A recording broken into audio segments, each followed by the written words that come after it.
Are you feeling tired, exhausted, and overwhelmed? If so, in today's podcast, we're going to dive deep into the often neglected issue of burnout, especially among men.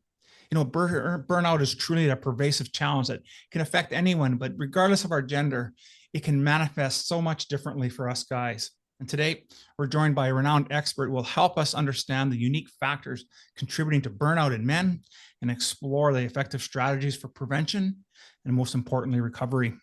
I want to join us and explore the dynamics of this burnout in a male context and gain valuable insights from our guest speaker on how men can proactively address this issue and achieve a more balanced and fulfilling life. And before we get into all that, we all know that being a man today has never been more challenging. And so the pain that we feel with that is real. It's a pain of loneliness and unworthiness, and it's masked by our anger and our resentment. It's all because we are uncertain and afraid to take that next step.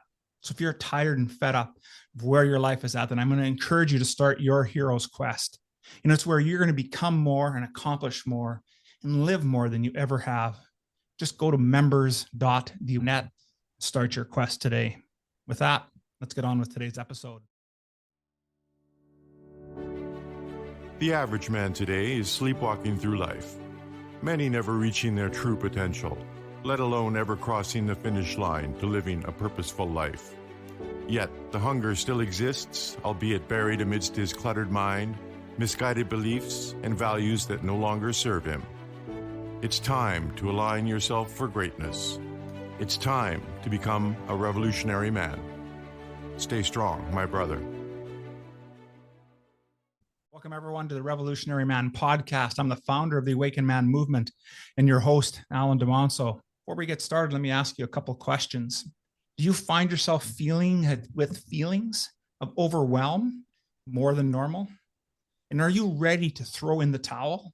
I ask these questions because we may not recognize the effects that stress can have on our lives. And with it too much stress, it can leave us feeling burned out as we fight through whatever life is throwing at us. Well, no more, because today my guest not only shares his journey through burnout, but also provides us with a few ideas about what we can do to get back on track. So allow me to introduce my guest. Hailing from Westchester, Pennsylvania, Dr. Richard Mitchell is a father of three and a life coach who helps high-achieving professionals overcome burnout and get fired up about their personal and professional lives. He retired as an educator and became a life coach who is passionate with helping people find joy and fulfillment that they deserve. Through his own story of burnout, Rich helps us to identify the symptoms of burnout in our lives, but also so we don't fall victim to it. Thereby, we steer ourselves towards lives that we want and we truly deserve. Welcome to the show, Rich. How are things, my friend? Great. Thanks for having me. I'm excited to be here. I appreciate your having me on, and I'm excited to help people through their burnout. Yeah, absolutely. I'm sure we're gonna for sure spend time on that. We'll probably expand on that topic because I'm sure there's lots of different nuances that we can get to it. But I always ask all my guests, the opening question is to really tell us about a hero's quest. We're all on a hero's journey in our lives, and so tell us about that time in your life when you knew things had to change. What did you do about that, and how did that experience shape you into the man you are today and the work that you're doing? Sure. So I've had many hero's journeys throughout my life, but I think this latest one was one where it wasn't that I decided to change it. It was that things were changing and I had to follow. I had to keep up. And what that was right at COVID. I ended up getting divorced right at the beginning of COVID. And there were a lot of other things going on in my life. My father had brain cancer. And so it was just like a bunch of different things that were happening that really made everything changed.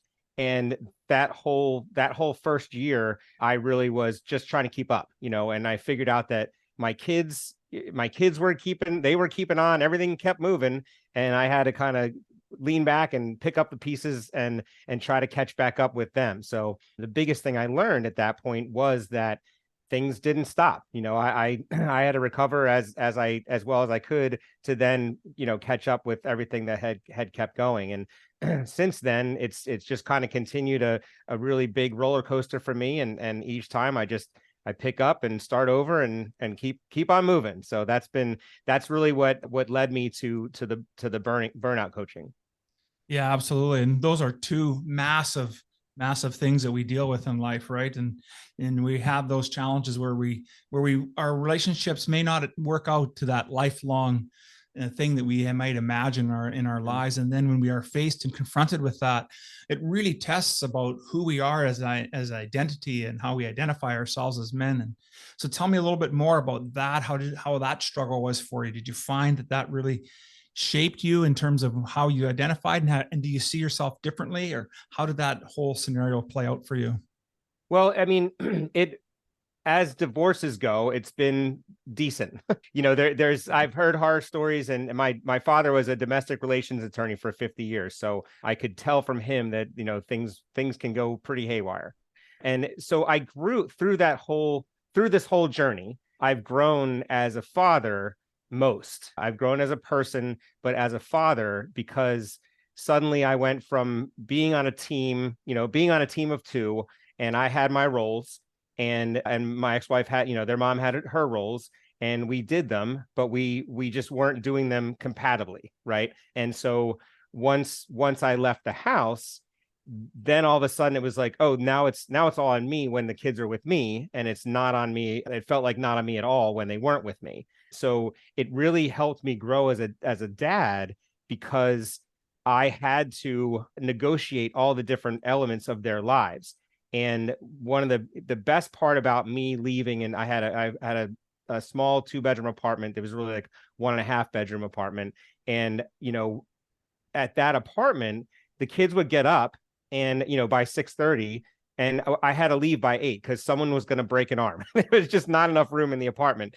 And so we went, and we went creek stomping, and we went, hiking, and all these different things. And I was very grateful for that small apartment, because it really made me have adventures with the kids. And I wouldn't have necessarily done that had I not, been, almost felt like it was forced to.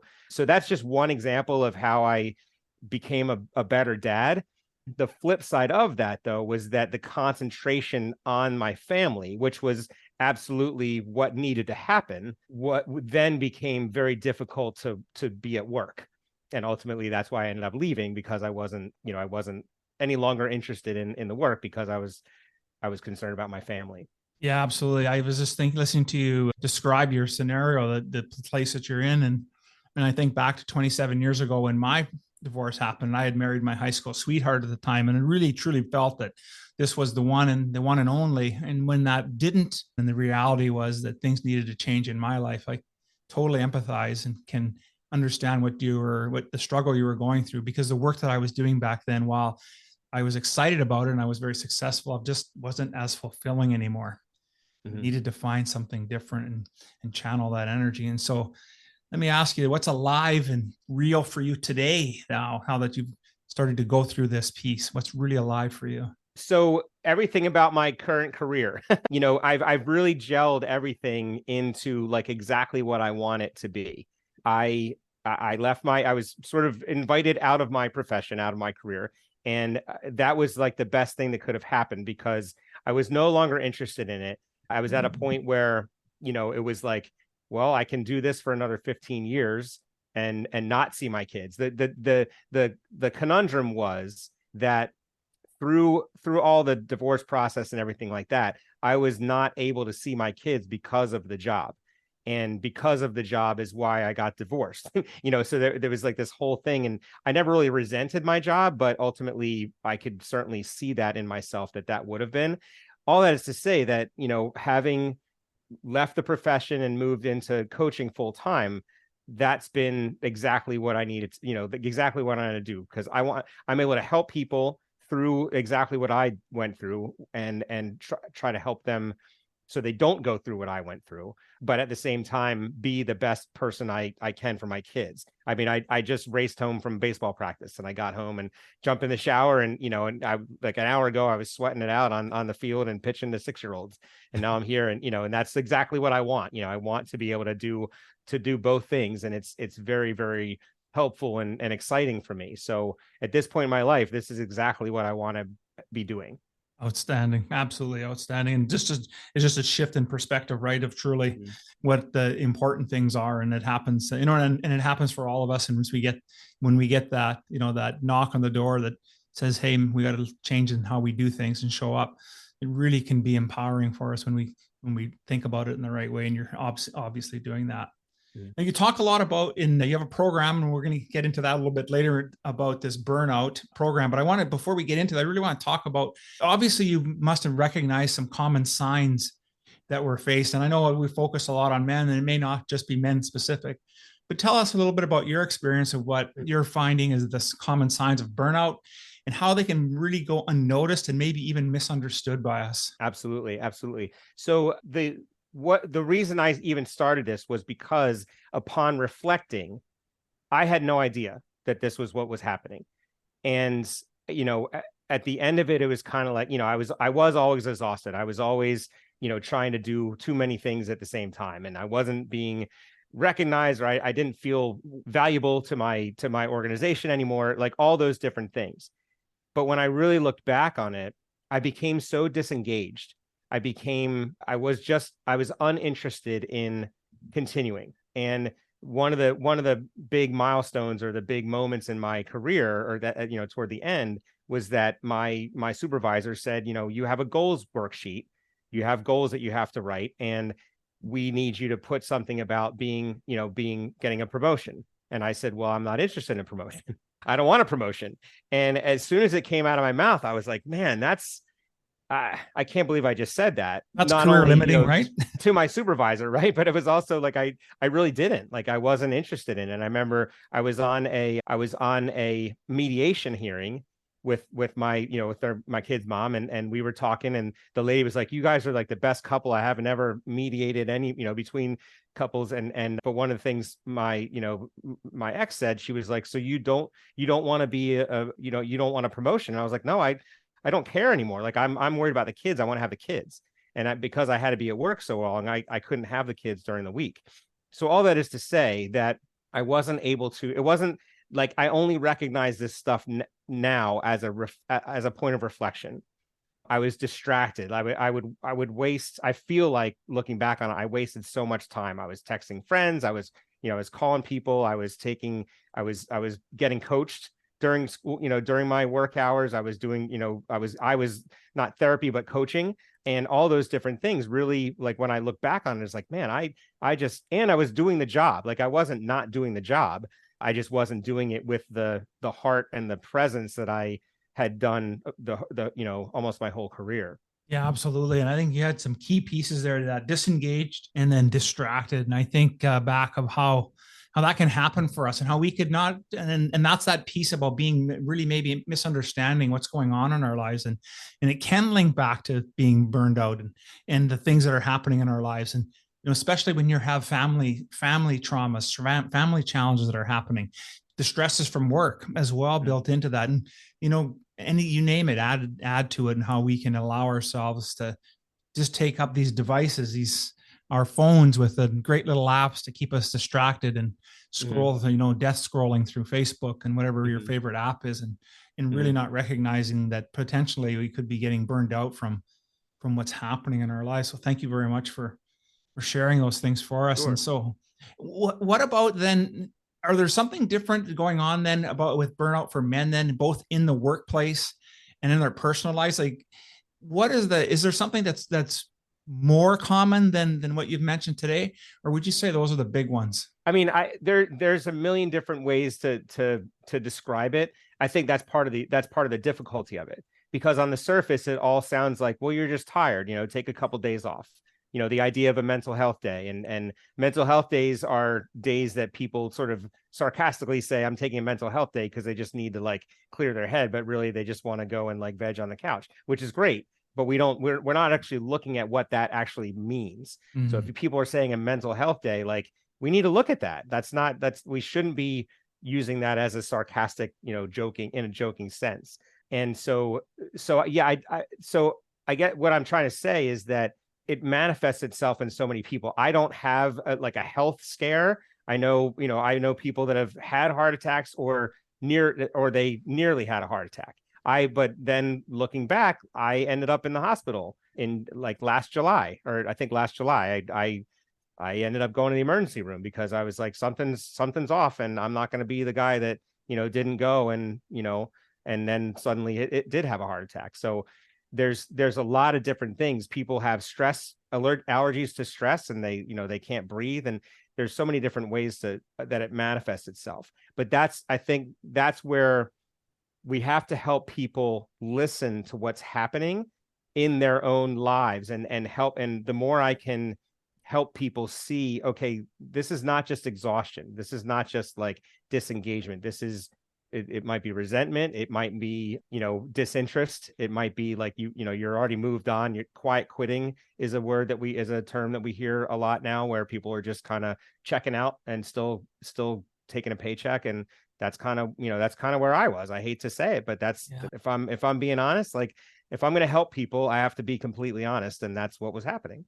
Yeah, absolutely. And thank you very much for being raw there and sharing that, because I think that truly is one of those other ways that it shows up, right? We quietly quit, or we work to the profile or the job description, and not an inch past that. And I think when those types of behaviors start to show up, we have to ask ourselves, what's going on? And I really like what you talked about, is being able to listen to what people are saying and what's happening. And so that really requires us to change how we're actually listening. And so talk a little bit more about that and expand how you came across that as a scenario. Was that something for yourself, like listening to your inner dialogue, or was it now also through the work that you're doing with people?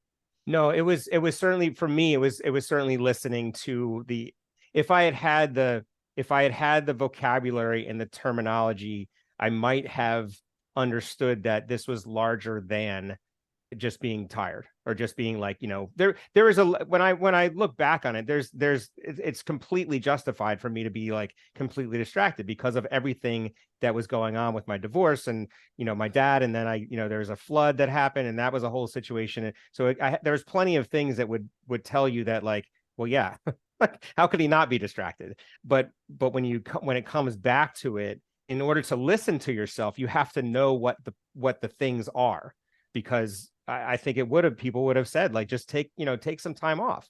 And in any profession, I don't think just in education, but in any profession, if all of a sudden you're like, I need to take 5 days off because I need to get my head together, like, that's not going to go over well.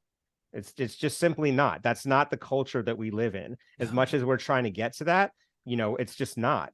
But I will, my argument, what I encourage people to really think about is, if you're not able to take 5 days off for yourself because you're concerned about your family or whatever, then you might have to pivot. That there's ways of pivoting. And that's, there's a couple of questions that people ask me that really changed my life and helped me understand that I could move into something different, and it was okay to do that. Yeah. Love that. Love that. You're really diving into that next piece. And I wanted to, to probe as well, as we do the work here we do with the Awakened Man, and this podcast is really just looking at different angles of how we show up as men. And really what you're describing are these societal expectations, right? And stereotypes about how we need to be and how we need to show up. And asking for 5 days off, or taking 5 days off, that's not a vacation, but to really, for you to get centered and really get yourself grounded so you can move forward, really can be frowned upon, especially in different kinds of industries. And so, are you finding that is still true today with the work that you're doing, or is it starting to shift for guys, and that's not as much the case? No, I don't think it's starting to shift at all. I think that it's still it would take a lot of convincing for me to say that to someone. Someone's like, it's on the other side. Like, it makes perfect sense. It's like a parent saying, like, well, in 20 years, you're going to thank me. It doesn't, people hear it, but they're not going to take it. It's only when, and this is, again, it's unfortunate, but it's only when something drastic happens. It's only when you lose your job unwillingly, that all of a sudden it's like, oh, wait a minute. Like, these are the things that I could have done to prevent it. The overwork and the focus on earning and the focus on having to earn. I think one of the things that I fell into with my ex-wife is that you can either work 2 jobs and have a home, or you can and be okay and not struggle financially, or you can work, between the two of you can work 1 job that pays, we decided that she was going to stay home with the kids, and that was the decision. She was going to work as a mother, and I was going to work outside the house. And we just couldn't. It felt like we couldn't survive, and have a house and feed the kids and that sort of thing. So it's really difficult to help people understand that there are other ways. It's so uncomfortable to move into any other direction. Because when you get, I'm 50 years old, when you get to be 50 years old and you have all these responsibilities, you can't just like drop everything and move or go, but there are ways to create exit plans and strategies to figure out, okay, well, what is it that I can do? Like, I can't live like this anymore. This is driving me crazy. So what can we do to alleviate that problem and make you excited to be a person again? Yeah, absolutely. I completely agree with that. And I'm sure there may be a listener or two of the say that may be thinking, well, no, it's okay. You can just drop everything and make the change. And while you can do that, it might not be the best decision to make, and it's interesting. You're talking about speaking with your wife and just making the decision about having somebody stay at home with the kids and the other one out in the workforce. My wife and I, just before this, we're 57, she's 58. And we were just talking about, how much have we really done enough planning about what retirement's going to look like? What is that going to look like? What do we truly need? And I was listening to Trip Lanier's podcast, today as I was out driving around, and it was just interesting as he was asking that question of a client that he was speaking with. And I think it's important that we do have that figured out. We do have some of these things figured out, because I suspect that the more ambiguity we have in our relationships, in our personal life, our goals and dreams and aspirations, that can be pretty stressful too, wouldn't it? Like, wouldn't that also drive some of that ultimately to burnout? Because we're always on. We never really figured out how to be off. What are your thoughts about that?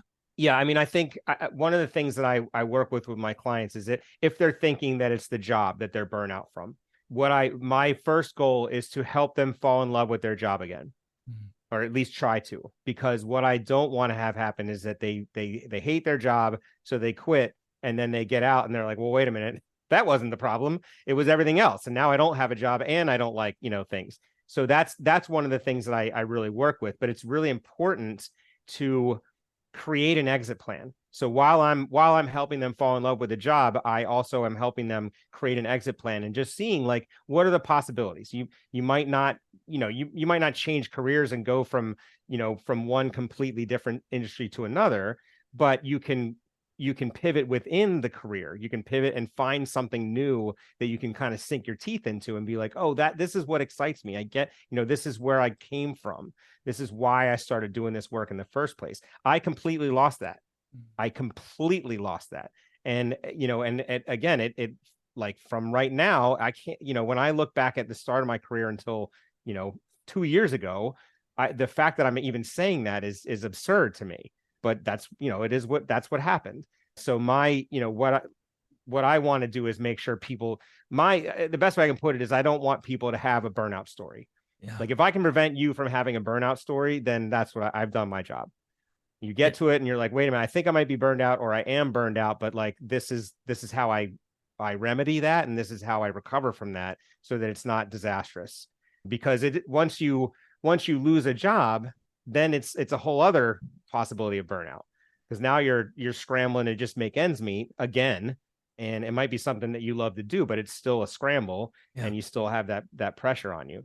Yeah, absolutely. And again, I think in the men's work that I'm doing, and especially in my own life, I'm never baffled, but I'm always amazed at just how little time we spend thinking about these things, like an exit strategy, a future plan. We may daydream about it, and that's really what it is, until we put some parameters around that and have some sort of a plan. But it's never surprising to me to see just how that happens for so many of us. And so it's good that you're doing this, because it's a different way for us to approach men's work and this dealing with burnout for guys, especially in a society where we're driven by, bringing, making the money, bringing it home. Right. And we can tend to forget about the other things that are so important that our families need, that we need for ourselves. And so I'd like to talk a little bit about your program now, Burnout to Fulfillment. And in it, you talk about 5 strategies that we can use to get fired up about life again. And I really like the strategy about not having enough time. So can you expand on that and tell a little bit more about that particular strategy?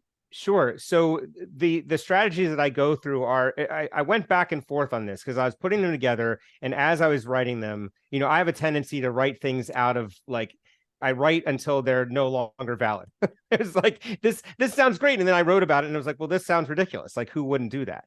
But then I reached back out and it was like, wait a minute, part of being a burnout person is that you don't think you can take back time. So in the document, in the guide you're talking about, it's really simple. It's taking back 3% of your day. A 10-hour workday, you take back 3%, which is 18 minutes. And it sounds ridiculously simple, but to look at someone and say, I need you to try to find 18 minutes so you can be on your own. You can sit and meditate in your office, close the door and meditate, whatever it is. But like 18 minutes sounds like it might as well be 24 hours in the mind of a high achieving professional that's just rocking. And so that's where that simplicity, it's got to be simple and it's got to be doable. And 18 minutes doesn't, to most people, doesn't sound doable. Where am I getting that 18 minutes?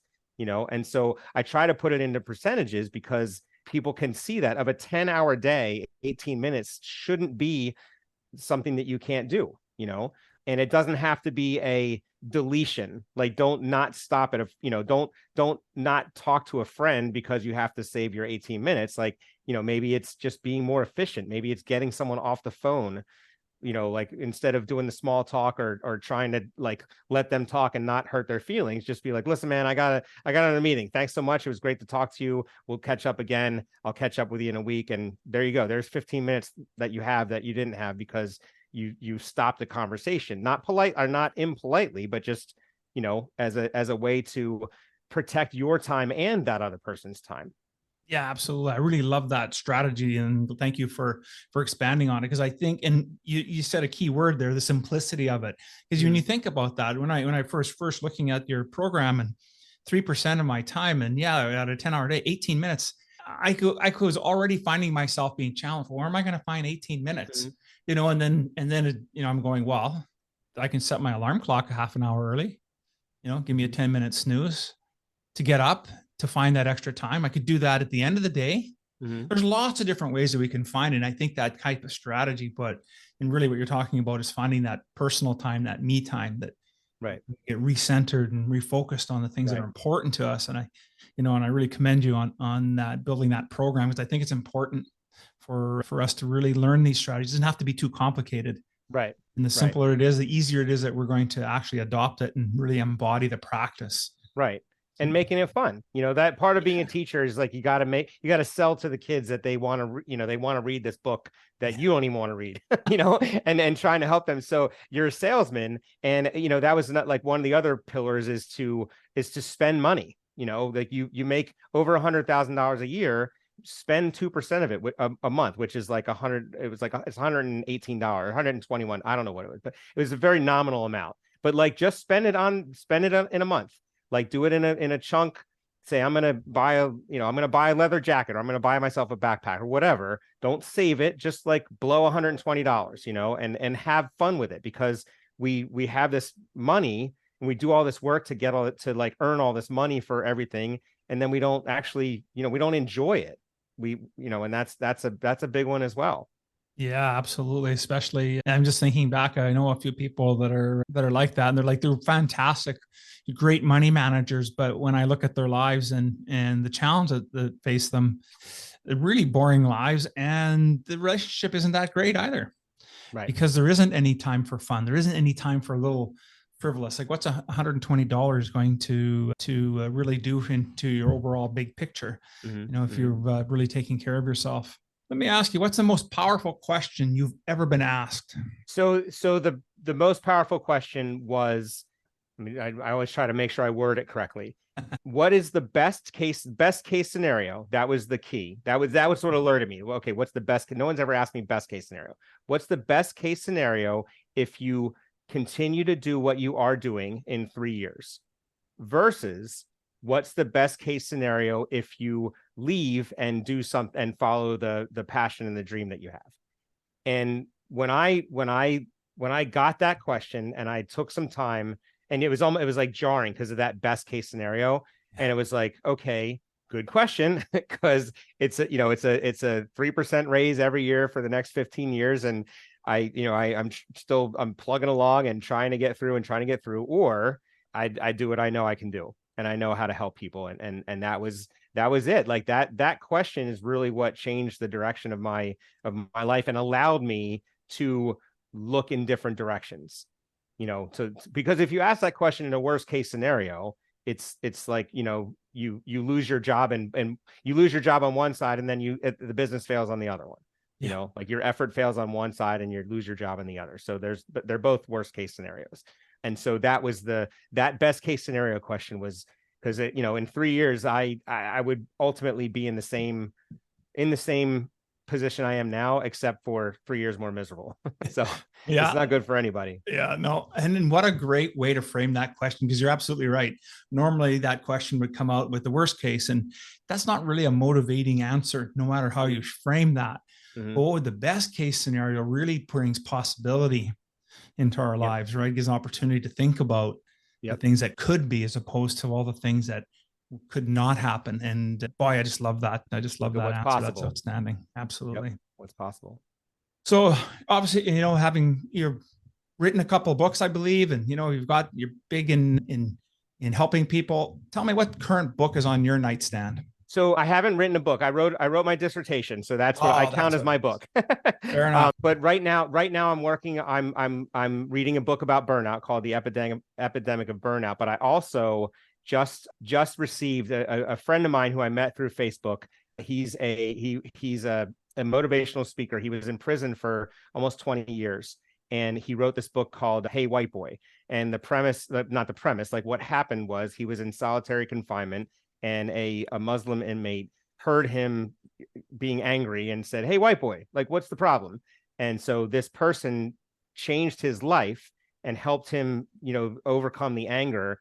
And so I'm reading that now, and I'm so excited. I won his author copy. So I just got it in the mail on Sunday. What's today? Monday. I got it yesterday, and I'm excited to start reading. His name is Sonny Von Cleveland. So I'm excited to read his book as well.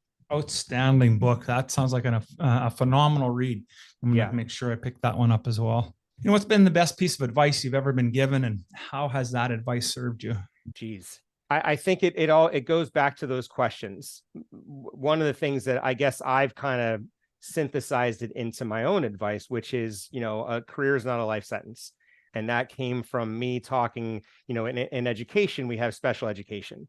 And when someone has a special education program, the idea is not to keep them in special education. We have special education so that they eventually aren't in special education anymore. And so that advice and that constant thinking about that helped me understand that, neither is a career. A career is not a life sentence. We don't have to do that for the rest of our lives. And that goes for, a person that's 25 and got into their career and is like, well, this is not at all what I thought it was. And I know I have so much more in me, but they're concerned about leaving because they went to college and they're paying loans, and people are like, well, what are you doing? Why would you get out of this job? You're making all this money. And, and they're like, no, I get that, but I have to do the thing that I want to do. I'm only, I have my whole life ahead of me. And so that, plus like being a middle-aged guy and trying to handle everything I have to handle, and other guys like us that, have to handle all these things. And it doesn't have to be like, we don't have to like improve things on the margins. We can improve things from within, but it takes understanding you can do that, and the knowledge and awareness that you can do that, and then someone to help you in that direction. because it's scary. It's Yeah. extremely scary and difficult, but it's possible, and it's possible because it's hard, it's possible, and because it's possible, it's hard. Yeah, absolutely. I think anything worth in life fighting for is going to have some challenges, and it's going to force us to really rise to the occasion. And you're doing that right now, Rich, with that transition, thinking about it, a doctorate, and that could have been the life path, and you're able to take that experience of having your life experience, and now doing this work with folks and helping them move from burnout to fulfillment, I think is phenomenal. And so as we get ready to close out today, if there's one thing that maybe we didn't get a chance to talk about today, or you'd really like our listeners to take away from us, our conversation, what would that be?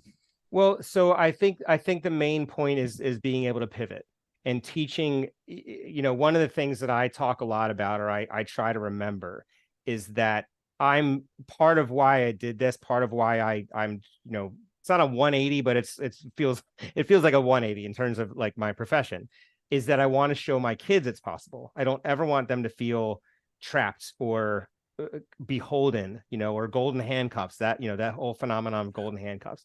And so I want them to see me do this for them, but also teach them through the pivot and teach them that like it is possible. One of the powerful things about my doctorate has been, because it's like, well, I spent 6 years earning this doctorate, and it really didn't, it's a great experience, and I wouldn't necessarily change it, but like what it's going to do for me is prove to me that I can just do whatever the hell I want. Like if I set my mind to something and it's within reason, like I'm not going to, win the NBA dunk contest, but like if it's something that I really want and it's what I'm going to do, it's what I'm going to do. And so I have that document, I have that, degree in my back pocket and I know that because I did that, and because I've done a lot of other hard things in my life, I know I can do the next thing. And so that, it's not that the doctorate wasn't a waste. The doctorate was like a launch pad to things that might not have been what you would think, but it's, that's what's allowed me. So all that is to say that idea of pivoting, if you feel that that's what you want to do, and you have a feeling that like, this is not what I want to be doing, no matter what age you are, you gotta at least talk about it. You got to figure out and like talk to someone, talk to me, and just figure out, okay, well, this is what I'm thinking. Why am I having these thoughts? And what can I do about them? Yeah, absolutely, man. What I really like about what you said there was really about that whole idea about pivoting, and it's really about taking that first step, because had you not taken the step to go after your doctorate, the learning wouldn't have been, the amount of learning wouldn't have occurred. And then in the end, it really taught you so much more than just what the doctorate was about. And so right. I think that's such a key piece. I just love that, how you summed all that up. Just want to say thanks a lot, Rich, for spending time with us today. I think you did provide some ideas and some ways for us to help overcome burnout and really thrive in our lives today. But man, we're interested in getting a hold of you and participating in your work. What's the best way for them to reach you? Sure. So they can go to burnout-to-fulfilment.com or richardmitchellcoaching.com. That's my website, richardmitchellcoaching.com. You go there, there's that 5-step guide that I have. And what that'll allow me to do is communicate with you through email, make sure that you know what's going on in the world of burnout, and how, what the things are that you're seeing and hearing. They kind of normalize it for you, and they say, okay, well, yeah, okay, that is me, but that's something I need to pay attention to. So it all comes down to richardmitchellcoaching.com. That's where everything you need is right there. Right on. Perfect. I'll make sure that's in the show notes for today's episode, as well as a few other social links, just to make sure people, wherever they like to hang out, they can get a hold of you, Rich. Just want to say thank you so much for being on the show. I loved our conversation today, and keep up the great work. Yeah, thanks, Alan. I really appreciate it. Thank you for all you do.